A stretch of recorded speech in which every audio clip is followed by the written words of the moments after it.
Hi everyone, this is Killshot from 99 Gaming. This is The Walking Dead Season 10, Episode 10 review, early spoiler special. We are here live with everybody. We've got some great information for everybody tonight, so hold tight. We're going to go through spoilers. It's going to be a lot of fun. This is kind of the calm before the storm. I went through all of the spoilers and a lot of what happens this week. We've been on top of it, so I think you guys are going to love it. I think it's going to be a great episode. So before we get too far into it, how about a special shout out to our super chatter? What's up, Valar, Heller 9 and Army Kills, great mods, channel members, patrons, PDL sponsors, all super chatters, everybody that plays the game. Did we have a great time last night playing Play Dead Live? If you guys don't know what Play Dead Live is, it is our turn-based RPG real-time live right here on YouTube. We do it Monday, Wednesdays, Friday, actually several days of the week. Great involvement, entertainment. You guys were wonderful last night, so thanks for everything that you guys do. And special shout out to the Patreons up there on the screen. Thank you so much, all of you guys. Also the Play Dead Live sponsors. You can see them up there. Our green team and the spoiler squad. We got everybody here for spoilers tonight. Eric Beach, good evening to you as well. So I'm going to jump into it. If you guys had a great time last night, do me a favor. Just hit the thumbs up button and let everybody know what we're all about. So we're going to start this out, and if you guys don't know about Spoiling Dead's fan page, they provide the spoilers, for all the sites that are out there. So if you see them on Channel A, Channel B, Channel C, they're all coming from the same place. A shout out to them.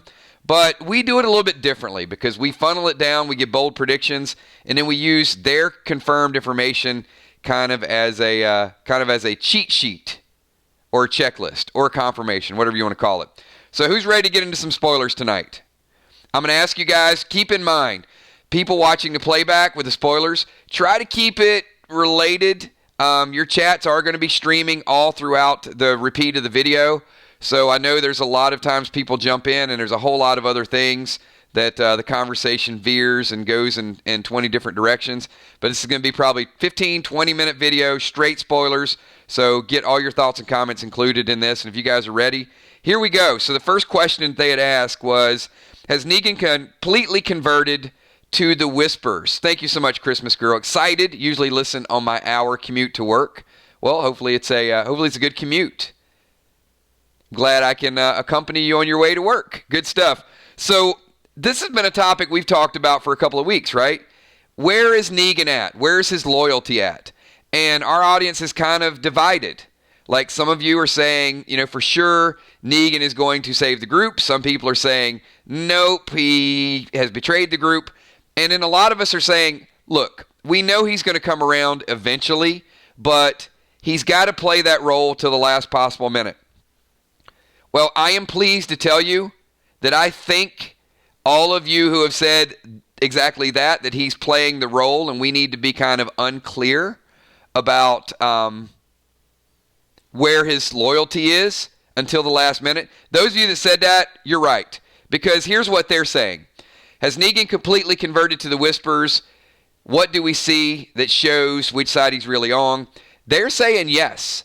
Now, once again, you got to live in the moment. He and Alpha do the whipping of the arms. He gets a mask. And then this is where it's tricky, right?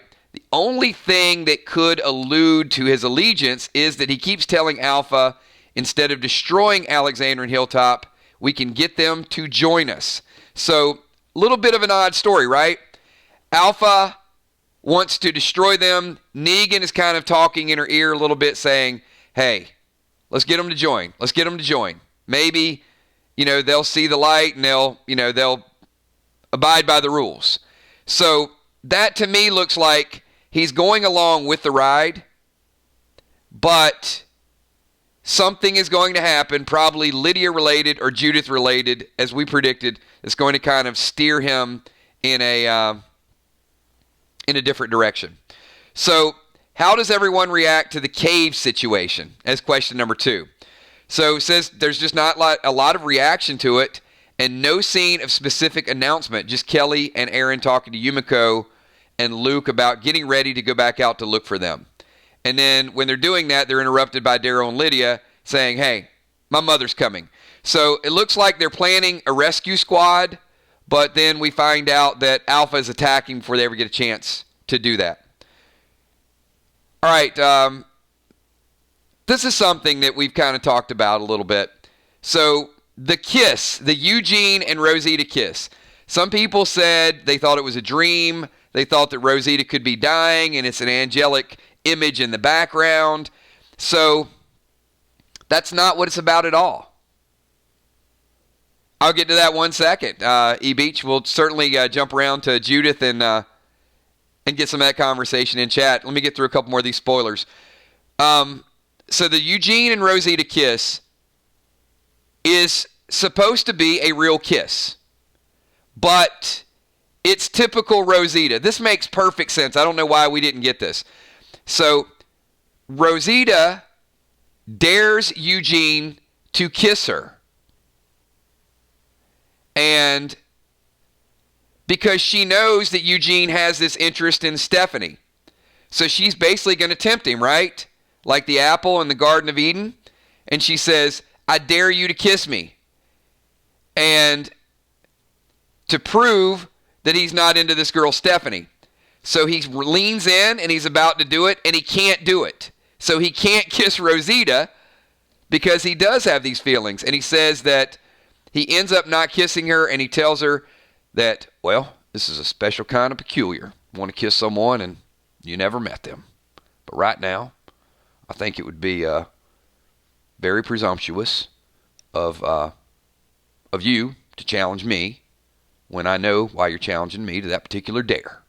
So I think Eugene can't do it, and he ends up kissing her on the cheek. So he leans in like, I'm going to do it, I'm going to do it, I'm going to do it. I can't do it. Just a little kiss on the cheek. So, yeah, Rosita dares him. That's what the whole thing is about. It's about a dare, and doesn't happen. I just actually kissed my microphone live. So, yeah, if you want to know kind of what kissing a microphone sounds like, there you go. Just did it. All right. So the next question that people wanted to know, what's going on with Eugene's conversation with Stephanie? So that's a big part of, we were all over this one as well. 3 months ago, we predicted this, and I am proud to say, 999 Army, we funneled it. We are numero uno when it comes to the CSI. Here it is, everybody. And you'll remember our conversations talking about this. So, hey, when we're right, let's strut it. Let's high five. Let's walk around like peacocks and say, we did it, because we're wrong as well. And you know what? We're wrong. We will admit it. But we were right this time. So Eugene and Stephanie are talking. They talk about counting shooting stars. Lately I've been, you get it. But anyway, it's very kind of, they're talking, long distance relationship. They realize they must be close because they both saw the satellite. He tells her he's in Virginia, and he offers to meet her. She's reluctant because her people are super cautious. They agree, and they'll continue to talk about it, and he won't say anything. But later on, when Eugene is away, Rosita comes into the room, hears Stephanie talking on the radio, answers, and says, who is this? Eugene comes back in. He's furious at Rosita, tells her that she made him break his promise on keeping conversations secret. And he says, well, I think it would just be best if you leave right now before I say something that both of us might regret. So he asks her to leave before he says something that he's going to regret. They do patch things up later, and that's when the kiss scene actually happens. So all over that one, we knew that someone was going to get on the radio with Stephanie, and that was going to make Stephanie cut off the conversation, which she does. Now, there's more to that in a little bit. We got Eric had asked, we need to discuss a little bit more with Judith. Judith's not going to be a big factor in this, Eric, until the very end. There's two things she does. One is she sews the angels back on Daryl's jacket. And the other thing is I think, going to be a big, big story leading into episode 12. So we're going to talk about that. And this is actually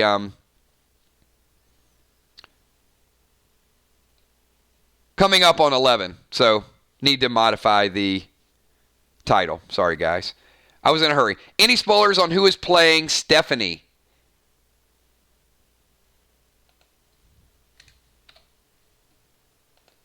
So, no. I think it's out there. I thought someone had... I can probably get that information for you, Christmas girl. I thought someone had been talking about it on some particular streams. Let me see what I can do. I haven't really cared a whole lot, to be honest. It's just something I haven't looked into, but I'm sure I can get that information. Yep, you got it. Let me see what I can dig up.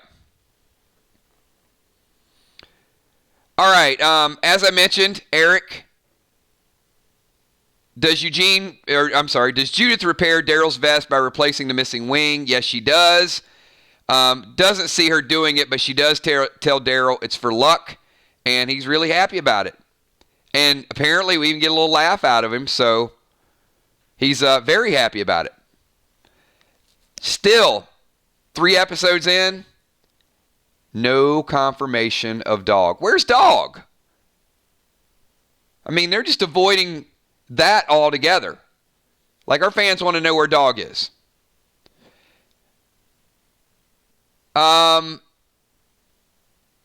There is some really, really juicy information coming up in a little bit, but I'll tell you guys. But before I get to that, Ezekiel and Daryl do have a scene, and Ezekiel decides he doesn't want to wear the scarf any longer over his tumor. Daryl asks him if he's okay. He says, nope, I got cancer, but it's okay. And Daryl tells him that he's sorry, and that even though the two never really say that much to each other, he knows what he's been through, and that he's a strong, strong person. Then they make a deal. This is important. All right, I need everybody's undivided attention, and I need you to hit the like button or the dislike button. Just hit a damn button either way. Come on, everybody. Make a choice. Hit a button. If you like what we do, give it a thumbs up. If you hate what we do and you just stumbled in here by accident, give it a thumbs down. But either way, we got some information. So Daryl and Ezekiel make a deal. This is, I think, going to carry over the next couple episodes, that if one of them falls, the other will get the children out and they shake hands on it. So it looks like over the next couple episodes that saving, it used to be like save the women and children, right? And now I think it's save the children, because the women are better fighters than the men. But it does look as if that one of the big storylines is going to be, how do they get Judith, RJ, and Gracie out of Dodge? So stay tuned for more on that. One of the question is, do they continue the search for Magna and Connie?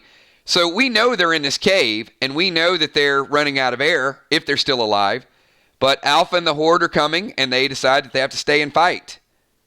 And they need to get the children out first. But once they go outside, they find out that all the roads have been blocked. And Daryl says that Negan did this and that he's with her now. So Daryl is already blaming Negan for the strategy of the roads being blocked. Well, we know Negan blocked the roads before, right? They were cutting down trees. They were making sure they couldn't leave. And Daryl is on to Negan. So another clue that Negan is kind of walking that line toward Whisperer territory. So, big question. Moonshot. Are we sure it's Stephanie? Haven't heard. Yes, it is.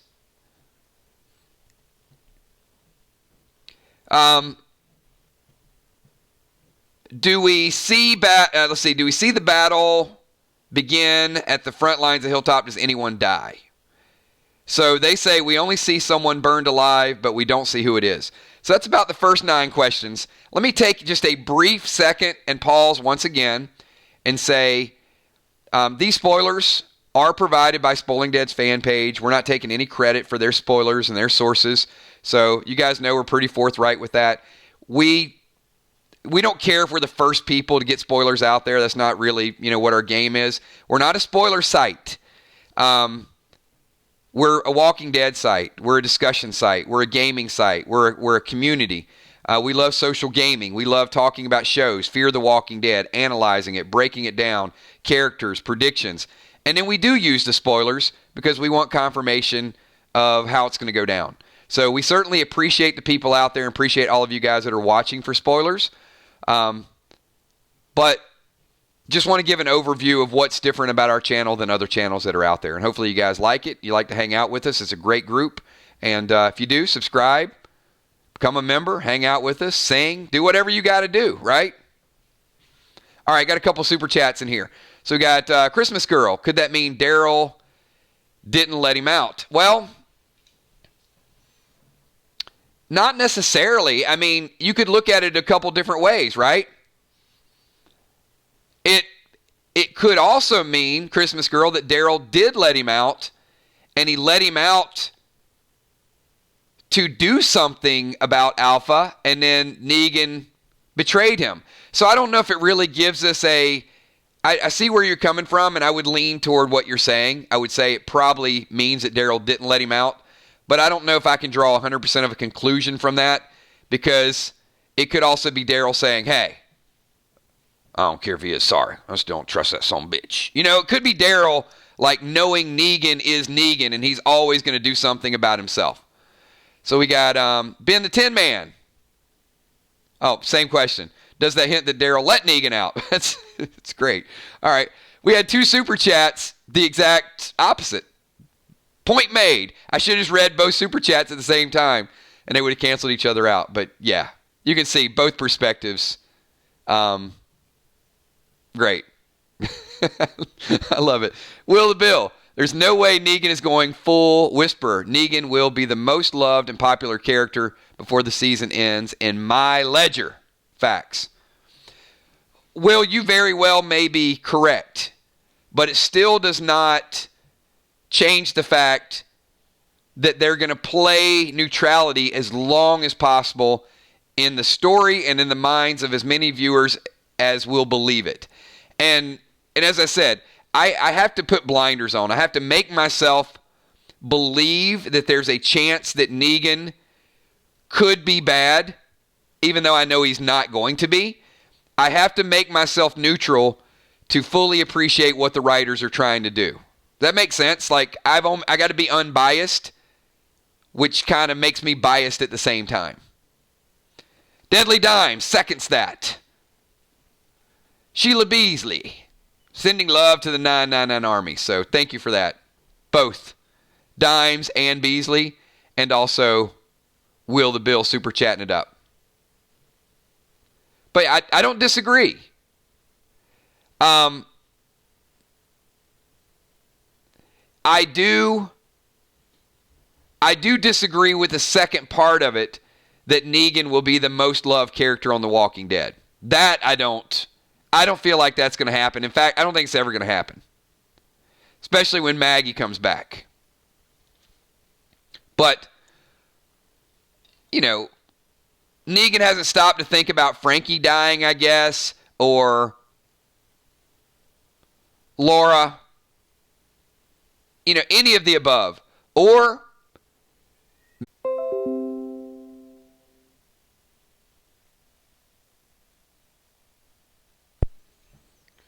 so there's a lot of different ways that could play out. But no matter how it plays out, I think, and not only am I going to say I think, I'm very confident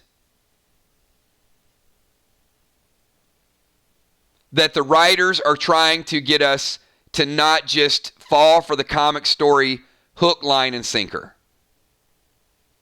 Because it's been told. We know how it goes down in the comic, but there's got to be a little bit of mystery. There's got to be a little bit of a little shock factor. Because if they just play it out and it goes verbatim to the comic, then it's kind of like watching a spoiler, right? But the spoilers are not, even though you have the spoiler, they are a little bit different than what you see. So Will says, how dare you? All right, Will, we'll see. We'll see how it plays out in the next couple weeks. Don't cozy up to Negan too much just yet. Gina Rocket Crockett, never, says Team Daryl, and Darkstar, thank you so much. Appreciate all of you guys. Gina Crockett staying Team Daryl. Great group of super chats and thoughts and comments. I'm not making another bet. Well, I'll make this bet. I will bet Negan will not be the most loved character on The Walking Dead. That I'll bet you over and over again. Because it's going to be Daryl, number one, because there's a percentage of the fans that are never going to forgive Negan, no matter what he does. All right, let's get back to a couple more spoilers. So we got a few more that we have to unveil for everybody. Spoiler number 10, according to Spoiling Dead's fan page. Does Negan help in the attack? Does he see Judith is there? So get this, Will the Bill. Yes, he does help in the attack. The group of Whisperers are far behind the Horde, and they launch some tree saps that Beta was seen harvesting in the opening scene of the episode, which are apparently flammable. When Alpha sets an arrow on fire for Negan to shoot, so she's like, here, you shoot this fire arrow, you get it started. He tells her that he thought they were going to join them, and Alpha responds, they will, as part of my horde. Right? That's probably the way she says it. Since they are located away from Hilltop's entrance, Negan has no actual way of knowing who's in there or not. So, according to this, Negan fires the first arrow. So they throw this sap overboard and spread it out, and then they're going to shoot fire arrows and set Hilltop on fire. And we're going to get to how that is a problem for the group. Now, does he know Lydia and Judith is there? Probably not. But how many free passes are you guys going to give Negan for being oblivious to who's there? That's my question. I'm going to get fired up with this one. All right, we got Gemstone. Thank you so much, Gemstone. Says, you are amazing. And that's for all of you guys for 99 Army. And then Jason DeVoe, spoilers are amazing. So, appreciate that, Jason DeVoe. And all of the comments, all the super chats, appreciate your support. Everybody's here, from the Patreons, the PDL sponsors, the members, and of course the super chatters. So here's my question before we get to the next spoiler. How many things can Negan do that hurt other people, and because it's all part of the story or the innocence of Negan, does he get a free pass for? I mean, I heard some of this with when he ratted Gamma out, and people said, well, okay, he had to do that because of this or because of that. Well, that got Laura killed. So Negan has already done some things that have hurt other people.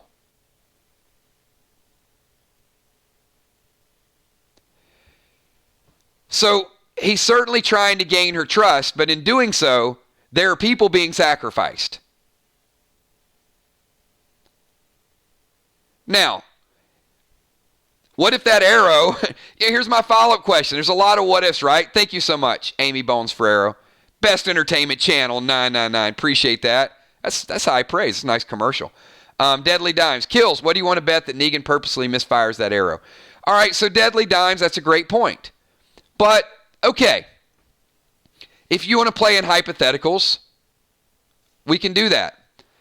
What if he misfires the arrow and Daryl just happens to be behind the outhouse and the misfired arrow goes right through Daryl's eye? Is he still not have some level of culpability to the fact that he's there and he has not done anything? I mean, he's still building this trust. Well, of course it's not going to happen because they're going to write the story that way. But it's meant to be vague until the very last minute. And would it not be a shocker if Negan did totally turn? See, I'm at this point, I would rather I'd rather see Negan just go rogue again, because I think it would shock 95% of the audience that's out there. Just let him go rogue and just let him be crazy evil again, and then that's going to be like a real spoiler, like a real heartbreak for some people. We got Christmas Girl. Will Negan break his promise to Judith not to kill? No, Negan's probably going to kill Beta. Would you guys agree that Negan's probably going to be the one that's going to kill Beta? Doesn't that seem like that's going to go down? Unless it's Aaron. It could be Aaron with one of his interchangeable arms. Will, know your enemies, blend in, break your own rules, you win. We lose some, but the end result saves many.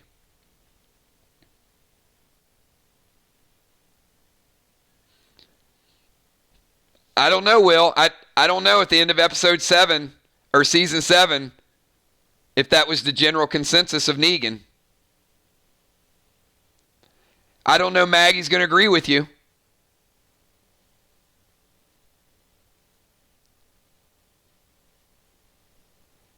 And we haven't even touched on the Maggie-Negan dynamic. And again, I ask this question. Does everyone here, this is what seems to always get put to the side.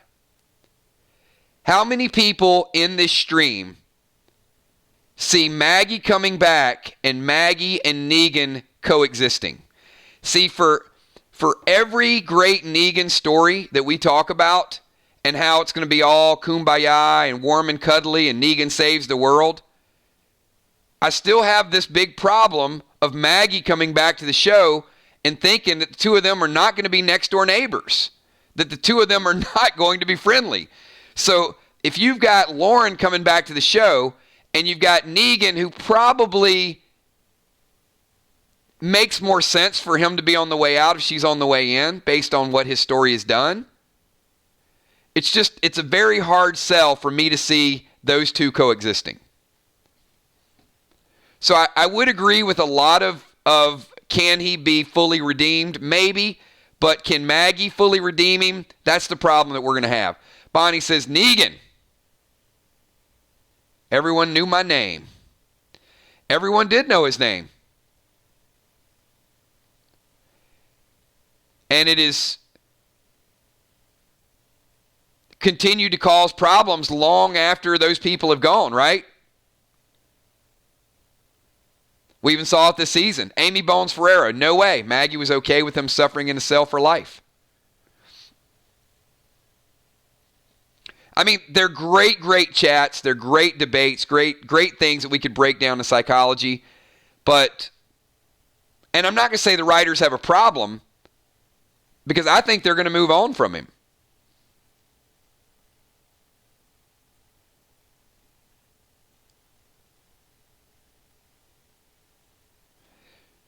So, and I want to get back to spoilers. This is such a good conversation. Like, we'll get back to the spoilers in a second. If you guys are here for the spoilers, we will get there. So, I do have a follow-up question. If you think of the Walking Dead universe, and I ask each of you, tell me what is Negan's legacy? What is Negan most renowned for? In the comics, the TV show, of all the things that Negan has done, when it's all said and done, when there is no more Negan, what is the audience going to remember most about Negan?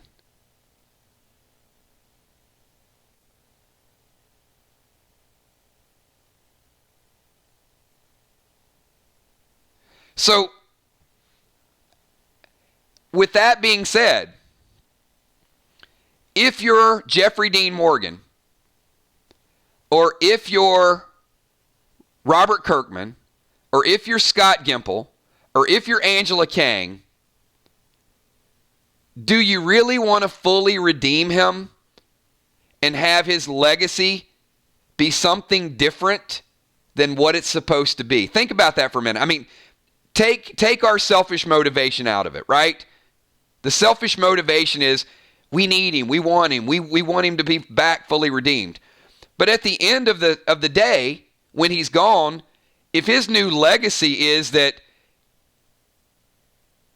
well, all that evil never really mattered because he's Daryl, what's the point? What's the point of him being warm and fuzzy and losing that legacy when it was such a good story, when it's him?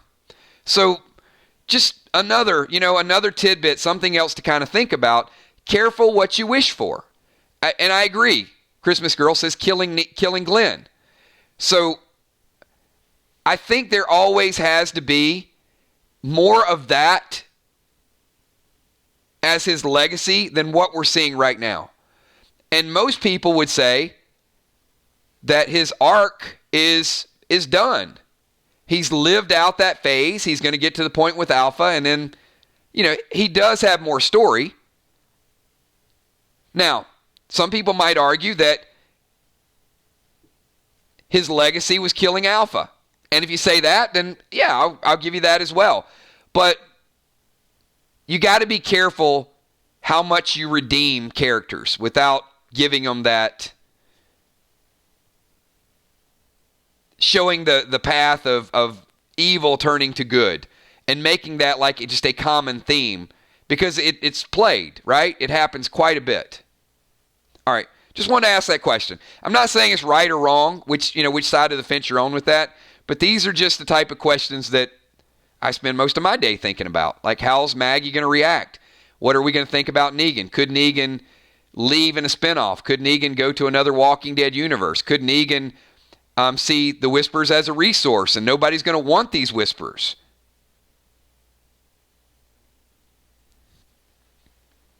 So, one more follow-up question to the group. And I asked this question before, but now it's going to get a little bit more dark. Now that the Whisperers are not running off to avoid fighting, now that they are storming the Hilltop with Alpha, is there ever a chance that these Whisperers get accepted into the Hilltop or the Alexandria community? Leave your thoughts to that. Maybe if they laid their weapons down and said, I'm going to go fight on that side, or just laid their weapons down and run away from Alpha. Like, I'm sure they could get away if they wanted to run. But now that they are attacking 100% full-fledged, if you were in Hilltop, would you accept these people into your community? So that's something to think about as well, right? But maybe Negan would. Maybe Negan would want to take this group and go off somewhere with them. All right, we're getting back to some spoilers. That is, what does Negan do? Next question is, what type of attacks do the Whisperers have? The Horde comes first, so they unleash all of their Horde from the cave. Then they shoot the inflammable tree saps, and then they go fire arrows. So a few weeks ago, when spoilers were coming out and the pictures started to surface of Hilltop on fire, that is what happens this week. People want to know, what type of defenses does our group have? There's an electrical metal wire that Eugene has set up. Doesn't do much work, apparently. Then there's a thick line of barbed wire that stops the Horde for a little bit while they pick them off one by one. That's probably where Daryl's coming in with the Morning Star.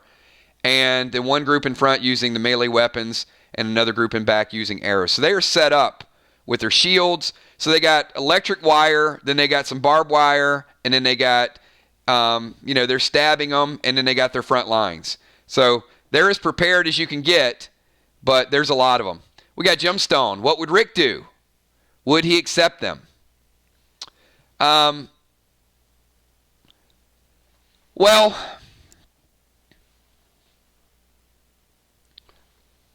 I would say it was a stretch for Rick to accept the Saviors. And let's remember, Rick changed. Rick and Morgan went like nuts. I mean, do you guys remember Rick and Morgan like killing, basically backstabbing the Saviors? That was a pretty dark scene, right? Rick comes back. He's got blood all over his hands. I thought that was just so well done. It's like a prophecy. Rick and Morgan walking back after they did the unthinkable. And then, a couple episodes later, Rick did take some of the saviors in. And it wasn't, they started building a bridge. Remember how the season started out? It was like they had the kind of uplifting sort of country music in the background. Who remembers the promo? It was like they were hammering. We survived. We're building a bridge. We're at a museum. It was just like all this uplifting stuff about how the community's resurfaced and everybody's working together and they're all partners and all of this stuff. And then you got the saviors getting antsy again. They don't want to work on the bridge. They don't want to do their fair share. Henry's fighting them. And then it's just chaos. That's the whole story. Like, these groups can't work together. So to your point, Jim, would Rick take them in? I think lesson learned. Probably not. It didn't go so well the first time. There's a couple good ones that worked out. DJ for a while. But, there's a few. Laura. But overall, there were problems. Might have been just as good for them to say, hey, you guys go set up your own community. Will the Bill. Rick Wood. All these people are brainwashed and following like sheep. They know better. I don't think. I'm going to say no. I think we're going to find out very shortly.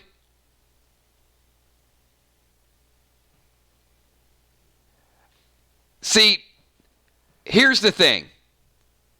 And I'm going to ask everybody in the group this question. Brainwashed, not brainwashed, some evil, some not evil, not knowing who could stab you in the back in your sleep. How many of you would allow one of the Whispers to sleep in your basement with you sleeping upstairs with your kids? So I'm going to ask that question for the group. Be honest. Because I don't know who's brainwashed, who's not brainwashed, who wants to fight, who enjoys killing, who could, maybe some are redeemable, maybe some aren't. But I just got to tell you, if I don't know, most people are going to err on the side of safety. Right, Christmas girl? You can't go back.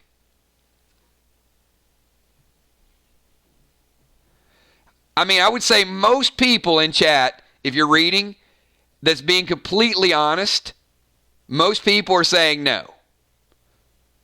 Now, some people are going to realize it's a YouTube video and they're like, I'm going to say yes. I don't want to look like the bad person's being completely honest that wouldn't accept somebody. But, I think if people are telling the truth and you don't know, there's a lot of good intention out there that may have a disorder that you can't do anything about. It still doesn't mean that it's worth putting your family in harm's way. Some might need legitimate help. It doesn't mean that there's people available that can help them. Or maybe you got to help them at a distance. It's a tough, right? It's a very scrupulous type of question. But I think it's one, if most people answered honestly, it's hard to see the Whispers, the group that just attacked you and they were there.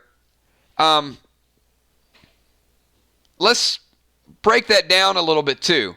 So Will the Bill says this with Alpha and Beta dead. Will, with Alpha and Beta dead, it's likely that some of these people still decapitated Tara. Or helped. Or didn't run. And moonshot. They can do it like the Saviors, keep them in a cage.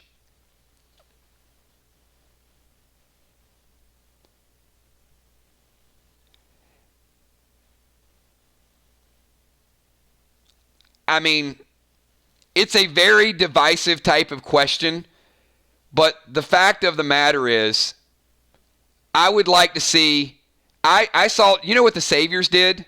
See, here's the difference. What did the Saviors do in All Out War? Do you guys remember?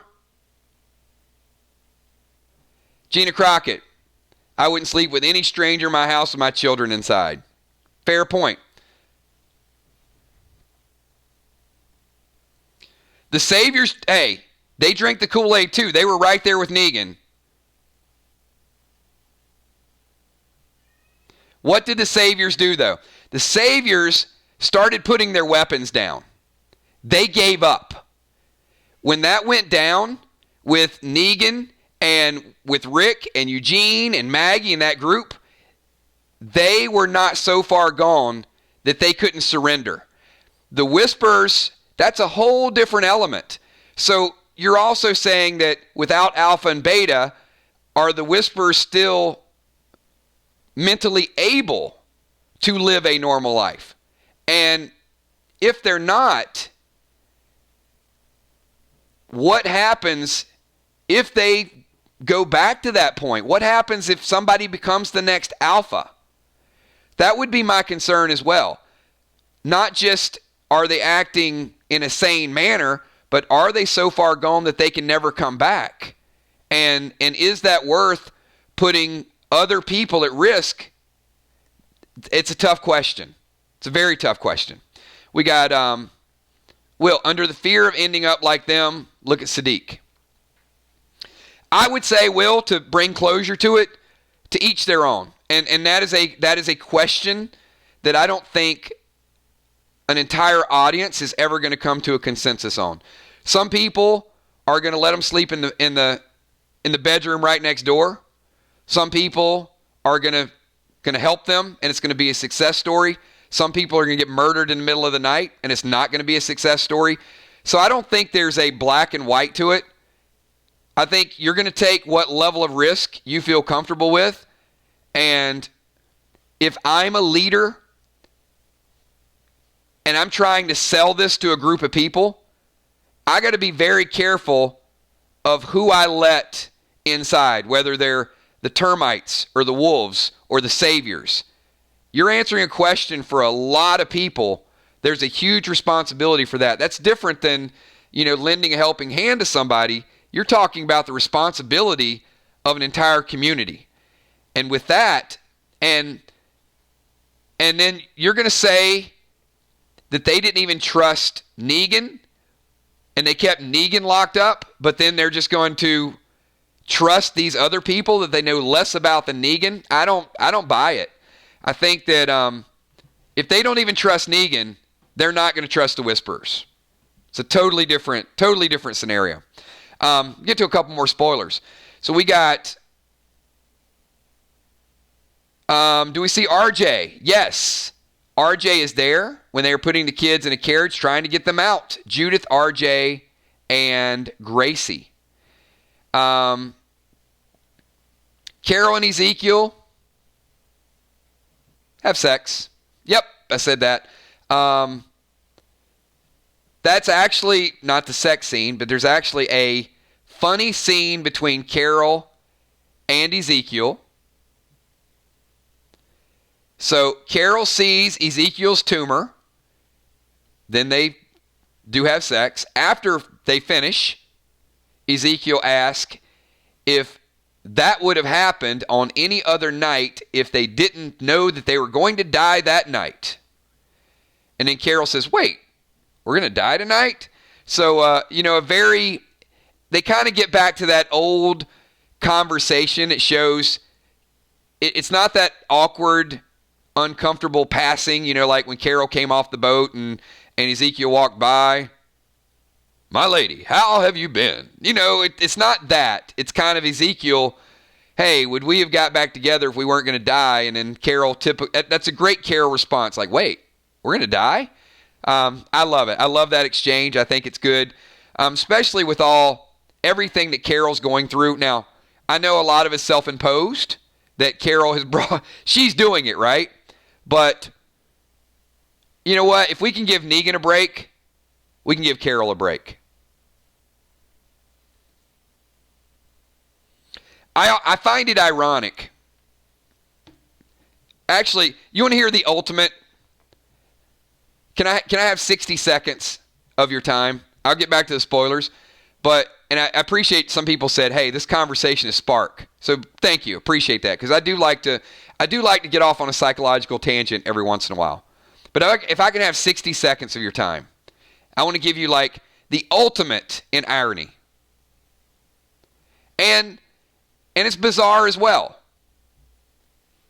Am I the only person that just finds it strange as hell that a good portion of our audience is ready to run Carol out of town and doesn't want Maggie to come back, but you will welcome Negan back with open arms? What is wrong? What is wrong with this picture? Did you forget? I mean, honestly, I'm confused here. Yes, Carol's going down a bad path right now. She's having a bad week. Don't get me wrong. She is. Maggie left with her son. She left the show. She killed Gregory, who deserved it. But she's not bashing Glenn and Abraham's head in. So I just find it a little bit uncomforting that there's a consensus of people that love Negan more than they love Carol and Maggie. And I don't get it. I'm trying to understand it, but I don't get it. Just food for thought. Okay, there's my 60-second rant. All right. Sometimes you just got to say it, right?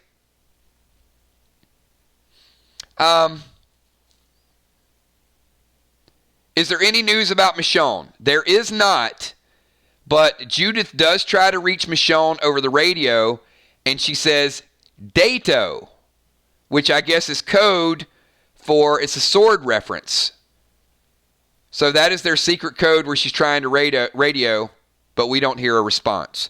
Daryl and Carol. Does Daryl forgive her for what happened? Carol says, please don't hate me. And Daryl says, hey, I ain't ever going to hate you. That's it. That's all they say. And this is big. All right, once again, we've had a boatload of people here tonight, and not even a third of them have hit the like or the dislike button. Make a decision, and once you guys make that decision, I'm going to give you how the episode ends. Some of you know, but some of you might be sitting on pins and needles. You might want the end of it.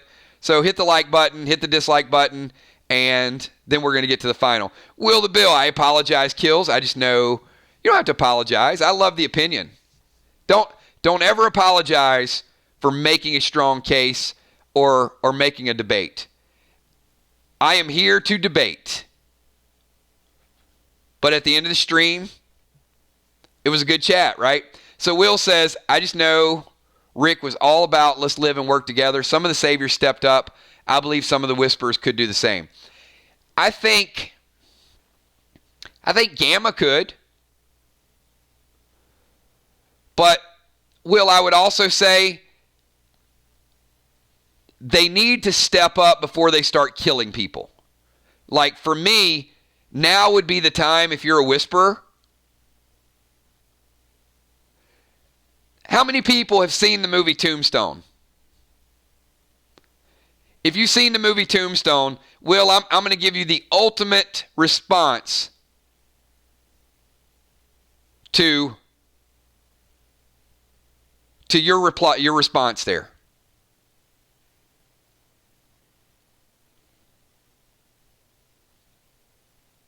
Okay. Do you guys remember when the two cowboys rode in and they threw down their red sashes and they said, hey, we can't be with Johnny Ringo anymore because what they did to your ladies, that was not right. And they threw the red sashes down. You guys remember that?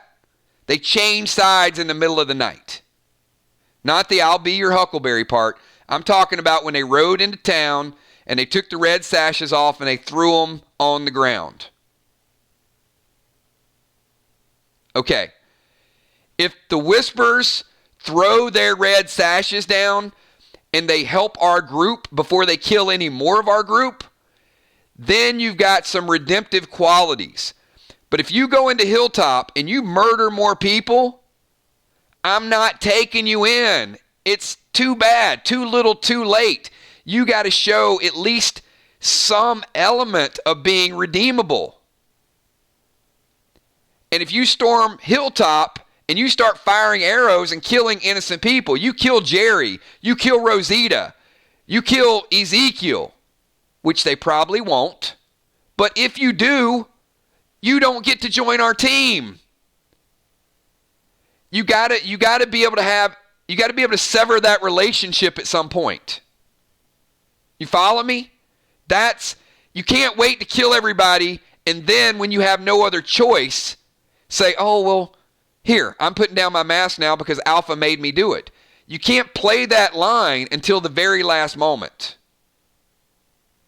Get over to the other side and help them fight. So to answer your question, would Rick take a few of those back? Probably.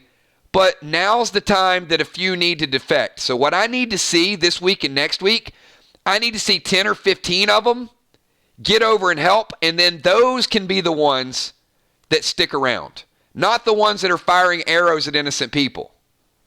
No, you can't join. Not going to allow you to join. Rick's not going to allow you to join. Daryl's not going to allow you to join. The killing has to stop. E-Beach. I think there'll be no forgiving the whisperers. Strong statement. Christmas Girl. If only Alexandria had a cheese maker living there. All right. I'm fired up tonight.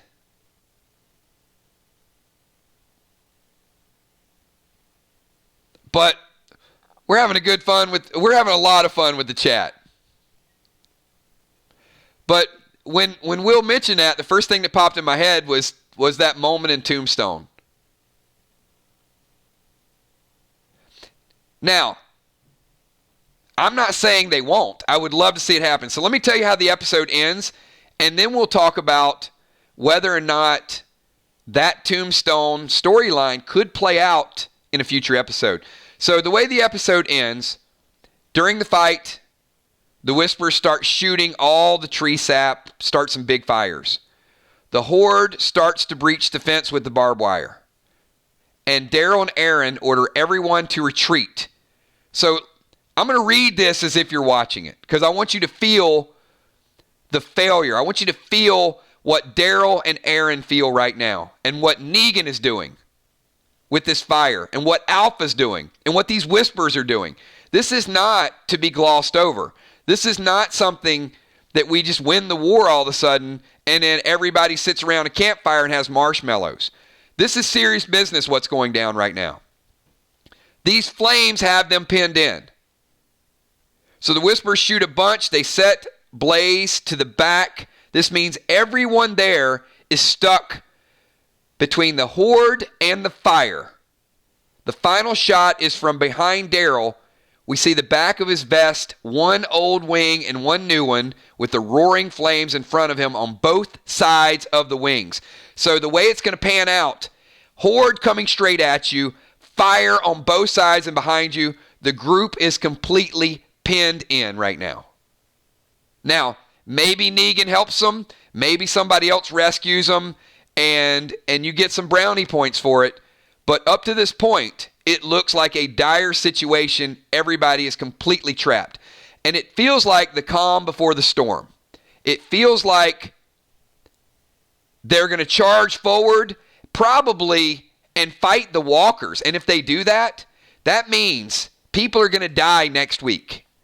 If they're completely at odds and they got no way out, and I want to ask you guys, think about this right now. Look at the person next to you. And if you're in that situation, or if you're in stream, look at the person that just typed before you.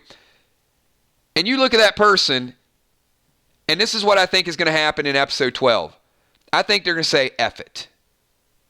There's only one way to go out, and that is going out with a blaze of glory. Let's go in and lay it on the line, like Braveheart, like nothing you've ever seen before. That's what I think is going to go down in 12. I think it is going to be like that scene with Rick and Michonne just cutting up all of the walkers in Alexandria. I think the Hilltop scene next week is going to be that fight. It's going to be that push because there's no way out. And the Whisperers did this. You know, maybe we think some of the Whisperers are redeemable for cutting off a few people's heads and releasing the Horde. Well, now, not only are we talking Daryl and Aaron, the kids are trapped in there. Judith, RJ, you got babies stuck in there, and the group has to choose between burning to death or facing the walkers. Now, maybe Father G shows up with a fire extinguisher. I don't know. We'll see what happens in 12. There's either going to be some major deaths or there's going to be some epic escape. But that's the way it ends. Tom Bug. I'm still somewhat thinking Negan might kill Alpha like Judith. They might. I'm not saying that that's not around the corner. What I'm saying is it's episode 11. We're not at a point where killing Alpha is going to do anything. If Negan kills Alpha this Sunday and the group burns to death, who cares that he killed Alpha? So there's still more story that has to happen. And because there's more story that has to happen, I feel like Hilltop, this is not a good situation. So I'm going to bounce back to the group before I get a few more interesting points and ask you guys. Does facing this Horde, does the fire spell certain death for several people at Hilltop? Leave your thoughts and comments. Is this the moment that Rosita is going to find a way to lure all those walkers away somehow and get Andrea's comic book death? We talked about that, right? She's got Father G's hat, which could be symbolic of Andrea's hat. Rosita happens to be up there. Eugene has moved on. Coco is safe back with Father G. Is this Rosita's big moment? Is she the one that is going to be able to distract this Horde? Is it going to be her moment of brilliance? Are we going to see Eugene in tears, knowing he just lost his best friend? I mean, I can see all those things going down in episode 12, but 11 is the calm before the storm. They're setting up something major in episode 12, and this week is going to be that crescendo. It's going to build up to it. And I think once we get to episode 12, this is going to be one of the best seasons ever. A couple more interesting points, by the way, and this shows you Eugene's exit with Rosita. There's another thing that kind of points that out. So the group asks if there's anything else interesting that happens. While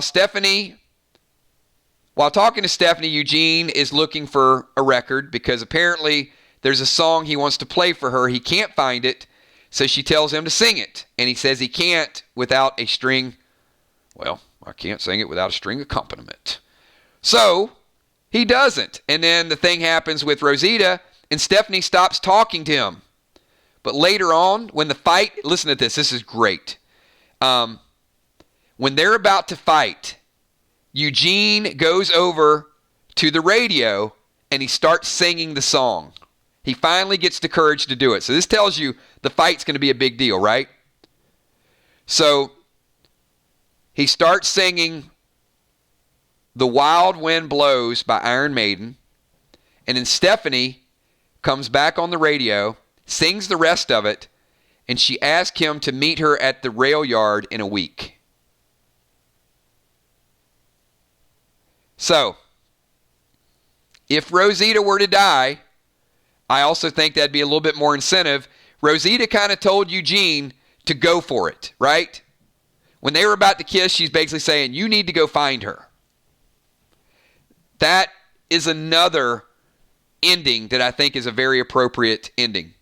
Earl and Alden find out about Mary being Adam's aunt. Aaron asked them to allow her to see him. They argue over it. And Rosita does tell Eugene that she's spoken to Father G, but she hasn't told him about the horde.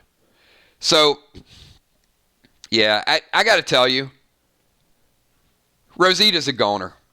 She's a goner. There's too many things that are signaling this. And I'm going to tell you the way it's going to go down.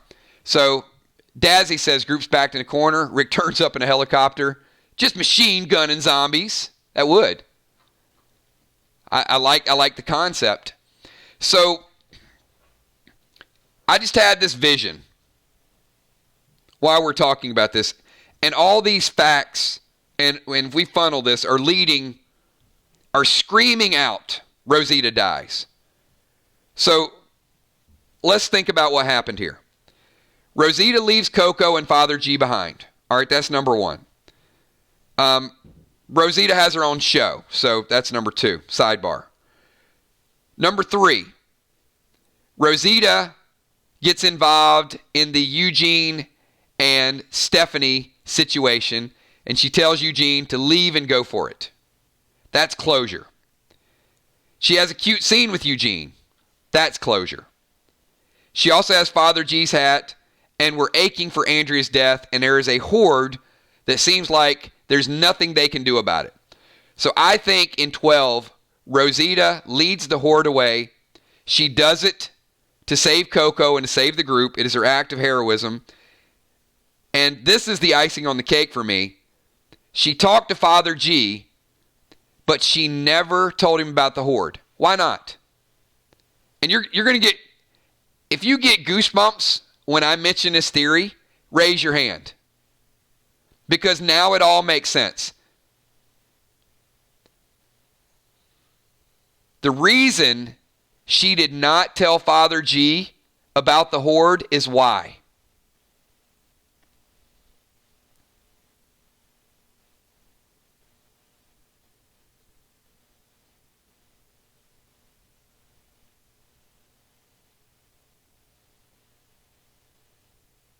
Silence, right? Now you guys are feeling it. Now you guys understand it. She didn't tell him because she does not want him to run in there and try to be the hero. She wants to keep him away and keep him in the dark. So he will stay and raise Coco while she has a plan to take out the walkers. It's crystal clear. She's going to sacrifice herself, and she needs him not to talk her out of it and not to even mention Coco. She's going to have to block all of that out in order to do what she needs to do. And the last little tidbit of information is Judith tells Daryl she wants to help fight, and Daryl says at some point during the fight, if Ezekiel comes looking for them, she should go with them even if she doesn't know where Daryl is. He makes a promise. So this is also Daryl telling Judith that I may die. Now, we don't think Daryl's going to die, but it does look like something tricky could happen to sort of fool the audience a little bit, because Daryl's telling Judith that, remember, Daryl and Ezekiel made that promise. If one of them falls, then the other one takes the kid. So Daryl's telling Judith, if you don't see Uncle Daryl, you leave with Ezekiel. So there's going to be something that's going to go down with Daryl as well. That's why they're having the conversation. Hey, everybody. We have had 1 hour of spoilers, of funneling, of predictions, of great conversation. I had a blast with you guys talking about anything from would we accept the whispers, what's going to happen with Rosita, how the spoilers, great chat, right? You guys have a good time tonight? If you had a good time, then make sure you come back, hang out with us. We do this every week. We have a blast. Tom Buck Ferreira, Rosita pulling a Carl move right there. Could be. And if we're wrong, we're wrong. But we have a lot of fun talking about it. So I want to thank each and every one of you for being here. You guys are absolutely phenomenal. Will the Bill, hating to be so negative. But it would be more, oh my God, if Mary sees her sister's baby, then dies to raise the baby. Rosita and Mary had a hi, my name is, and they're both dead. Certainly a possibility. I don't think Gamma is out of the woods by any means. But I don't know. I think seeing Adam is going to bring her some closure and maybe make her want to fight. Maybe Beta kills Mary, a.k.a. Gamma. But I could see the Gamma storyline going either way. I could see her helping raise the baby, or I could see her seeing the baby and getting closure as well, and then dying, trying to redeem herself against Alpha. Or Alpha killing Gamma. Maybe Gamma goes in there, like gangbusters, and then Alpha actually kills her. Would be kind of epic as well.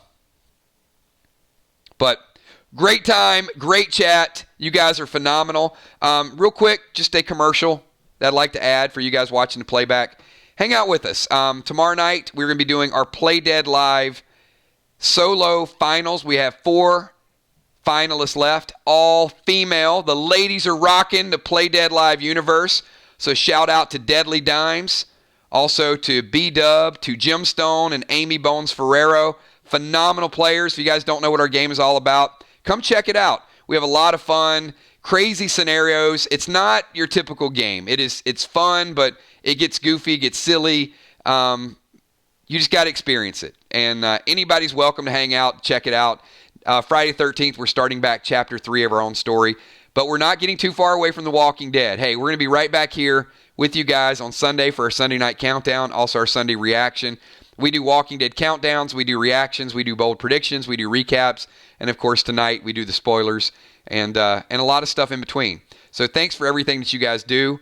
I know I say it a lot, but I would not be here if it were not for the partnership of each and every one of you that show up for the streams, the people in the top left-hand corner that have supported this channel for 3 years, the people in the top right-hand corner that are supporting our game and making it possible for everybody, the green team, the super chatters, all the comments in tonight's stream. Will the Bill, awesome. Love the chat tonight. Thank you, Kills. Thank you as always. My brother, Will the Bill. And the biggest shout out, our moderators, Amy, tremendous job always. Julia, the moderator muse. Kel, Tommy Manbun, a.k.a. Tank, and also Ben the Tin Man. 5 wonderful, wonderful mods. And this group in here. So I do have like 1 more minute. I know I can't get everybody into the stream, but I do like to do as many shout outs. Look, we grew from 100 gamers to 100,000 people that either like games, that like The Walking Dead, that like TV shows.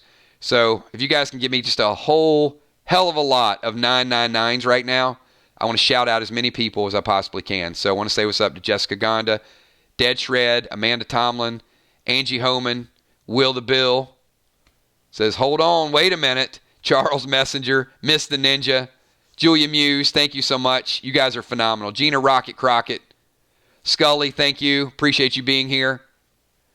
Jeff McWilliams, Tiny Rick, Jane Fogel, thank you. Hippo in the house, Rebecca Mendez, good seeing you, Rebecca. Lynn Nesvik, Johnny Metal, Christmas Girl, thank you. Dark Star, Diana C., Football Master, Disney Rocks. When you guys see me doing these shout-outs, these are real names. These are real entities and a great group of people. And the reason I do it is I always want that constant reminder that the reason this channel is what this channel is because of all the people that are typing right now. Heart of Nixie, Jan Step, Nerd Life, thank you. Busy Bee, always a pleasure. And I feel like I know each one of you personally because you guys are here every night. So thank you for everything that you guys do. Ebony Hamlet, great to see you again, Ebony. Haven't seen you in a little while. Appreciate you being here. Thank you. Awesome. Amazing group of Walking Dead fans. So, Will the Bill, shout out to the entire group. Y'all have a great night. HFG. If I missed you in a shout out, just keep typing, everybody. I'll catch you in the next video. You guys have a great one. Talk to you soon. Peace.